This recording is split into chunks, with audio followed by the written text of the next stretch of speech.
Bank में नौकरी करने वालों के लिए बड़ी खबर। सरकार ने कर दिया इस नियम में बदलाव। आप पर कितना पड़ेगा असर?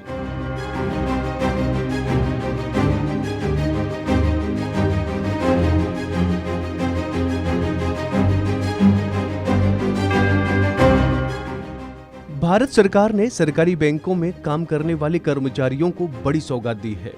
दरअसल अब अगर किसी सरकारी बैंक में काम करने वाले कर्मी का निधन हो जाता है तो उसका शादीशुदा बेटा या बेटी नौकरी पाने के लिए योग्य माने जाएंगे।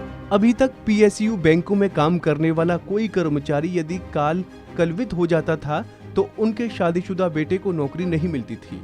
अब भारत सरकार के इस नए नियम से बैंक कर्मचारियों को राहत जरूर मिलेगी।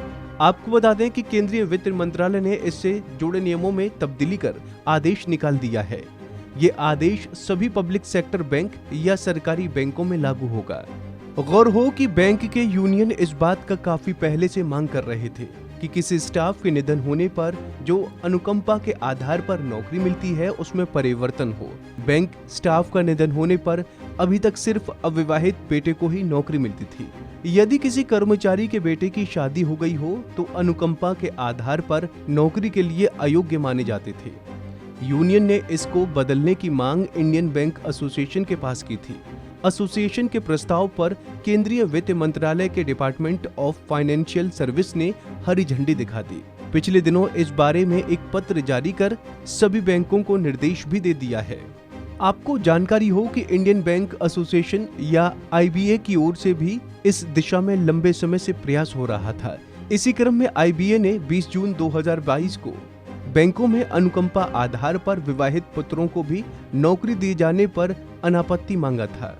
इन नियमों के मुताबिक यदि किसी सरकारी कर्मचारी का निधन सेवा के दौरान ही हो जाता है तो उन पर आश्रित किसी एक व्यक्ति को नौकरी देने का प्रावधान है। आश्रितों की एक सूची बनी हुई है जिनमें स्पाउस, पुत्र या पुत्री आदि शामिल हैं। लेकिन दिक्कत इस बात पर थी कि इस सूची में पुत्र की शादी हो जाने पर उन्हें अयोग्य करार दे दिया गया था। अब इसे दूर कर दिया गया है। ये आदेश पब्लिक सेक्टर बैंक सभी सरकारी बैंकों में लागू होगा। आईबीए के इस प्रयास और वित्त मंत्रालय के आदेश पर बैंक कर्मियों ने खुशी जाहिर की है।